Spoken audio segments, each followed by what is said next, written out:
What would you do if you found out that you were the descendant of a really terrible, incredibly awful person?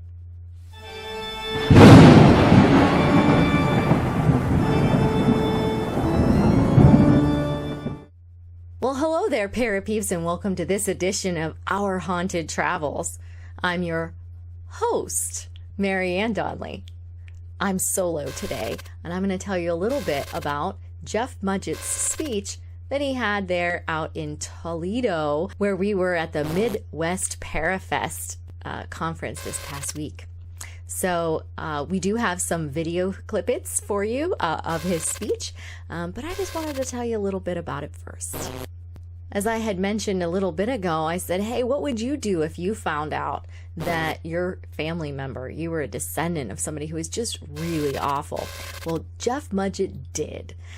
And this is going to be a little bit of information that he has for you, that he'll tell you from his own mouth about some of his experiences and things that he's gone through ever since he found out. And this will even include some behind-the-scenes information about the series that he was part of on the History Channel called American Ripper. All right, I'm going to turn this over to Chad Dye, the lead investigator for Erie Shores Paranormal and the head of the Midwest Parafest Conference. Anybody here, raise your hand. Have you seen the TV show on History Channel, American Ripper? Sure. If you haven't, I highly suggest you do. It's 8 episodes, and it's fantastic stuff. And one of the stars of that show, and the author of the book Bloodstains, please help me welcome Mr. Jeff Mudgett.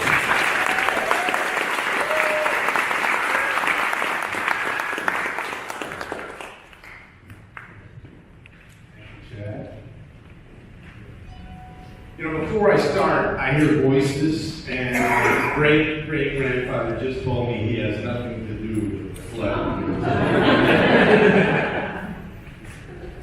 You know, it's, I'd like you all to get ready to think out of the box today, all right? We're talking about a man who the Chicago Tribune called the greatest con in Chicago history. As an example, here's a man who sold natural gas to investors at his property in England, having run a gas line under the street and tapped it into the city gas line. So think out of that box, that's what we're doing. And I'm also not a speaker who does a prepared statement. I love to talk off the cuff, shoot from the hip, answer all your questions. So if you've got any questions at all about my book, about American Ripper, about working with History Channel,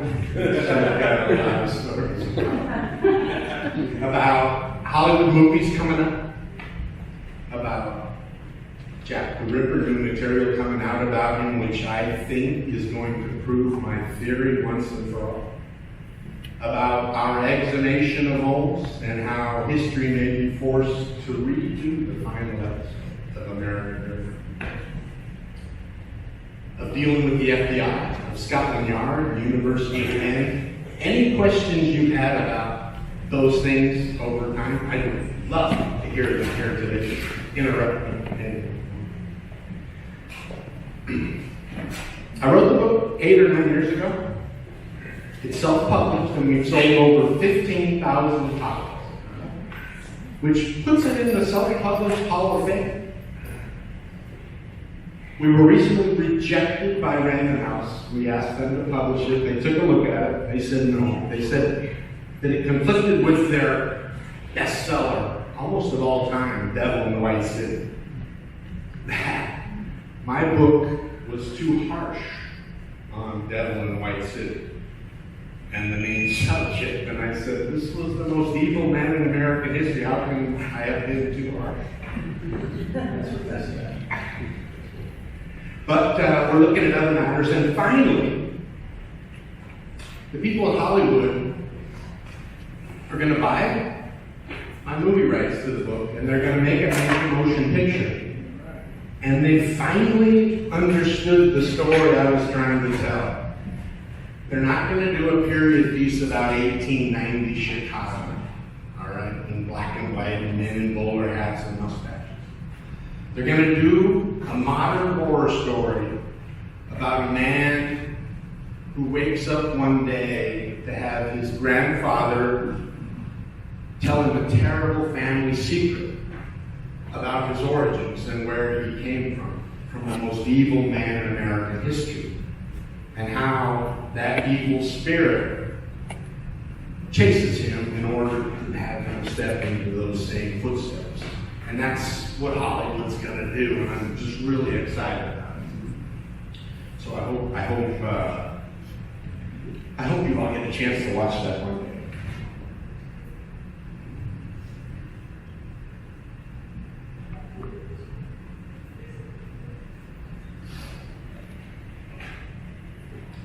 One of the things that happened during the filming of American Ripper was I got to realize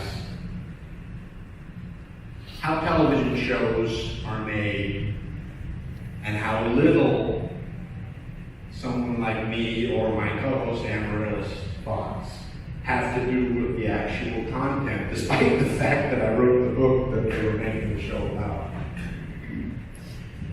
And rather than walk away from it, I've been working the last 2 years on the gaps they left in the story about him having been Jack the Ripper, and the evidence that they missed about our exhumation of the body at Holy Cross Cemetery outside of Philadelphia in the final episode. And Chad gave me a great introduction explaining to you that I'm not here to talk about the paranormal, but I'm here more to talk about forensic science and the evidence involved in proving those two theories of mine, which many believe are crazy conspiracy theories that I work out over and over again just to try to sell 3 more copies of the book. And I'll let you be the judge of that after you hear some of the evidence and what's coming out. Recently, the FBI contacted me, and they told me that they were going to write a new article about handwriting expertise, which played a big part in my theory that Holmes was the Ripper, in that the handwriting from the Dear Boss, the famous Jack the Ripper letter, matched the correspondence that my grandfather had given me from Holmes. Having practiced trial law in California, I knew that handwriting basically always broke down in a criminal trial to one expert saying the handwriting matches, another expert saying the handwriting doesn't match, and leaving it up to the jury, which generally could not find beyond a reasonable doubt to establish guilt with handwriting. Knowing that, I took the Dear Boss, which I write about in the book, the Dear Boss letter and the correspondence to a professor, a Dr. Srihari at the University of Buffalo, who had just created the Cedar Fox computer program to compare handwriting. Well, the FBI contacted me to say that they were writing an article giving him his rights, that that computer program was the one they were now using in criminal trials, and the one Scotland Yard was now using in criminal trials. Scotland Yard even asked me for a copy of the data that came back from Dr. Srihari comparing the Dear Boss and the Holmes correspondence. I'll be releasing that on my Bloodstains Facebook page as soon as I get the copy from the FBI. And what they said was that they had looked at the numbers and that the similarities that had been established, which I talked about at my TED Talk in Vancouver, they were starting to take a second look at. Imagine that. The FBI telling you you're going to take a second look at something that they previously said you were just a cook pot. So I'm pretty excited about that. And then to be contacted by Scotland Yard too is exciting. How many of you actually watch American Ripper? Me? Me? You remember that final episode? You remember the exhumation of the grave? I'll tell you a little secret that I haven't ever told the crowd before. Are you ready? Jeff's gonna give us a secret. When I first started the story about how knowing who my ancestor was changed my life, my goal, having been a student of Shakespeare in my younger life, had always been to arrange an Othello moment where I got to hold my evil ancestor's skull in my hand, stare into his eyes, and ask him in those sockets how he could have been the filthiest of all filthy human beings maybe who ever lived, and how that had affected my family's life down the family tree for generations. But I knew in order to get that ever done, I needed some financial backing from an outfit like History or National Geographic, one of the big production teams and broadcast networks.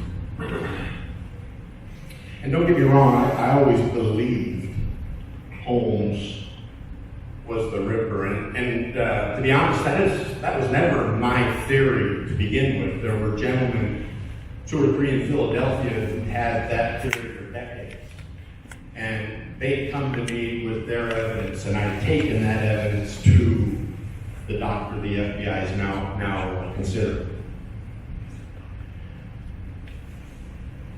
I knew that the world, everywhere that speaks English, talks or knows about Jack the Ripper. It's billions know who that terrible gentleman was, although we haven't solved an identification. So I was asked to give that TED Talk. I went on Coast to Coast Radio with George Norrie. I did all those major events, showcasing my theory, and History Channel contacted me about that show, about doing the American Ripper. And in the back pocket, I'd always kept the hope that with this show getting larger and larger, I mean, we had over 1.5 million people watch the final episode, just in America alone. I always thought maybe I could talk them into helping me exhume the grave so that I could hold that skull in my hand. Well, they did. And the way I got them to do that was I showed them the evidence we had that Holmes had pulled off the greatest fraud in American jurisprudence history by escaping his execution and having another one substituted in his place, obtaining a blank check from the evil life that he lived, and then to go out,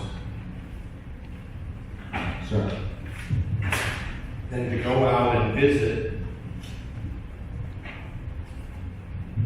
the ones who had caused him problems that last year of his life. The judge, the jury foreman, the prosecutor. Larson in Death in the White City called it the Holmes curse, but he used the supernatural to explain what happened to these people. Death and terrible misfortune. And now a history listening to me that it wasn't about the supernatural.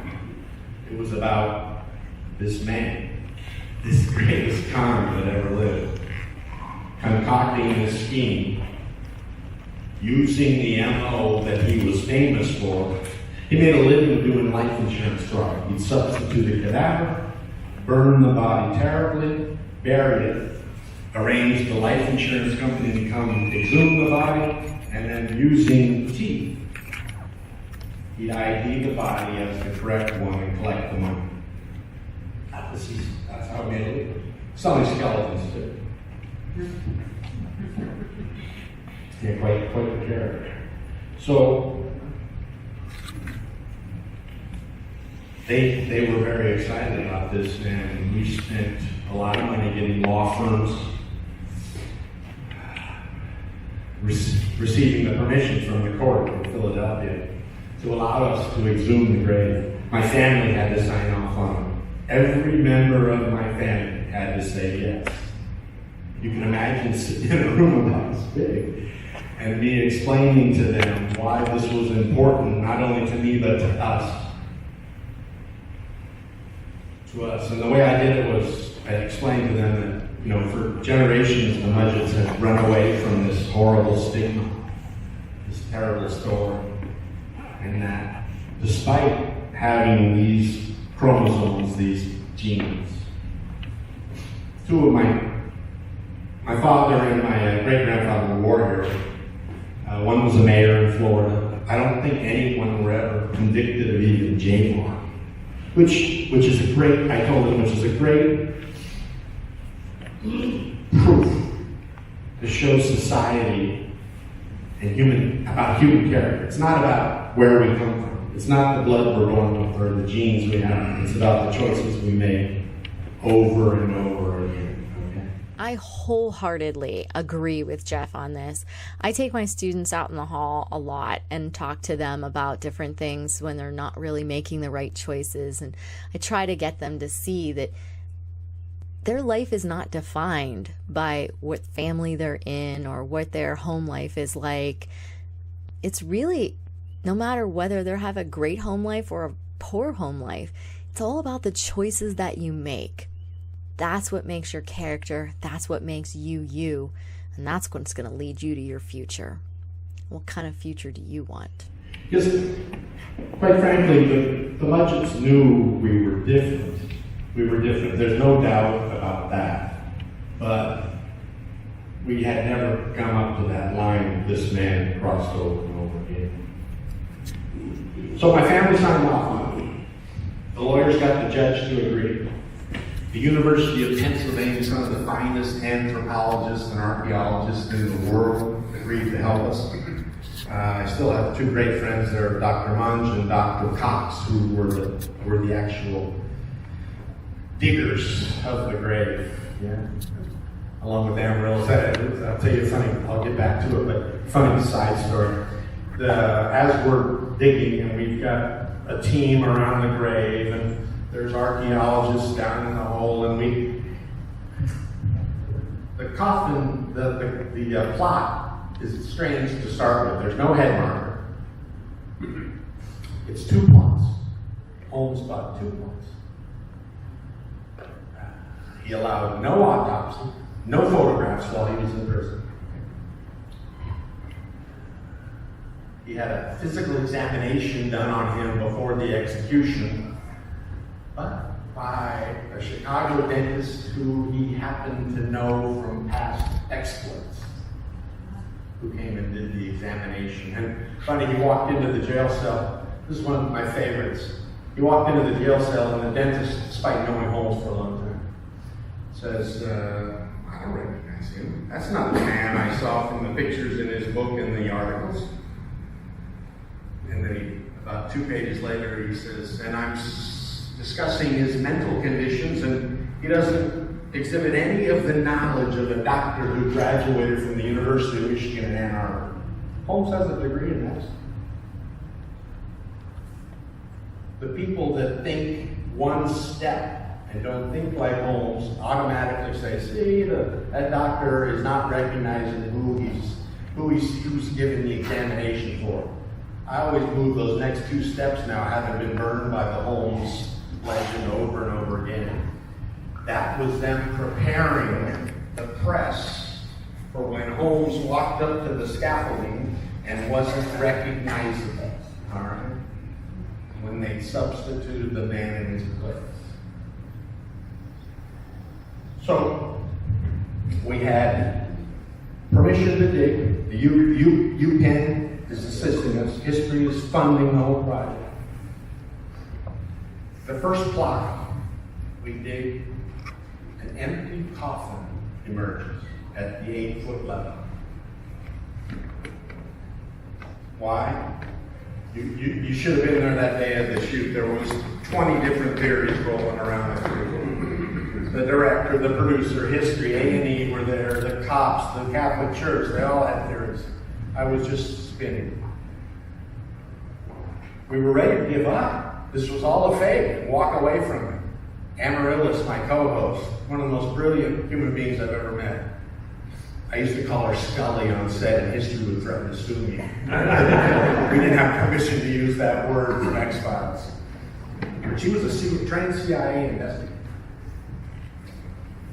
She got the engineer, the ground radar engineer, to move to the next plot and go 2 feet deeper. And they found a solid subject. Solid, mass.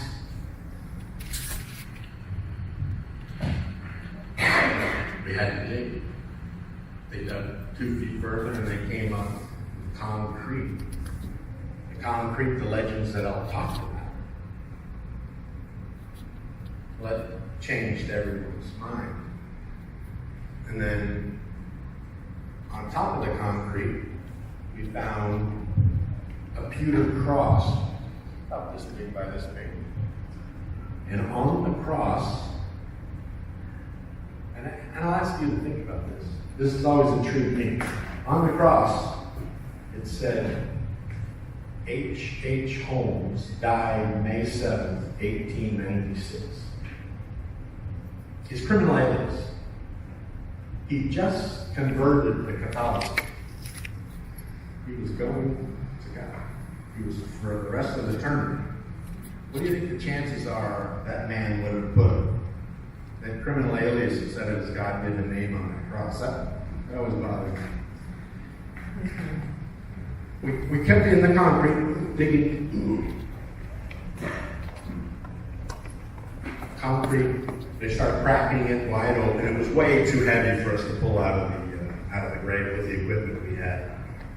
And history was going way over budget on the exhumation. It's the most expensive scenes they ever shot in the history in History's channel. History. Over $1 million for that exhumation, according to the University of Pennsylvania. As the concrete was cracked open, what emerged was a horrible sight. It was, and they didn't show much of it to you on the show. The last 15 minutes of the final episode of America are some of the most disappointing television I've ever watched. I don't know if they were afraid to have the facts come out, or they just run out of time and were trying to finish the 8-part series that had always been started.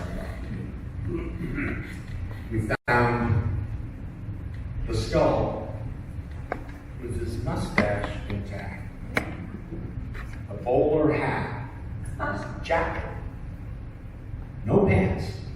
No pants. The UPenn anthropologists had a reason for that. When you are dropped through the scaffolding, the violence of the fall, you can imagine the issues you might have bodily function-wise. And the boots were still on. And the odor was, it took me 2 months to get it out of my head. It was that bad. It changed me from ever wanting to be buried. At that moment, I just went, no, I want to be creamy. That's the way. And the director, I'll never forget the director, he's got crews all over us. We got a drone overhead. We got NBCs in trees filming everything we're doing. It was the exact media circus the judge had ordered he didn't want. All right. And the director said, Jeff, you got to get down with the anthropologists and dig in the concrete with them. I said, no, No, I'm fine right up here. I'm fine. I'm not going down. And lo and behold, Skelly, she jumps right down and she's digging away with the anthropologist, just like the CIA investigator you'd expect her to be. I'll never forget that moment. Well, this is kind of where I differ from Jeff a little bit. You know, he was saying that he didn't want to jump down there into that, grave and start digging with the archaeologists. I would have been like Amaryllis. I would have been right down in there. That would have been like, okay, can I? And he also said that, he was deciding right then and there that he did not want to be buried. He wanted to be cremated. When I was digging the graveyard that I worked on for an archaeological dig, that's when I officially 100% said, I'm going to be buried. I'd never want to be cremated. Why? I want to be able to be dug up in 200 years so that I can give a little bit of information about our time and what our life was like now to people in the future. I guess I'm just a little different on that. Of course, the smell was probably keeping Jeff at bay a little bit more than just that whole idea, but nonetheless. Well, I think we're going to cut it here for this section of the speech, and we'll come back next time with the rest of his speech and his answers to some of the questions from the audience members. So until next time, thanks for watching, and happy hunting. Let us know if you like this video by hitting that thumbs up. Also, if you'd like to see more videos from us in the future, support our channel by hitting that subscribe button and dinging that bell so you get notified the next time there's a video from Panic D Videos. Thanks for watching. Happy hunting!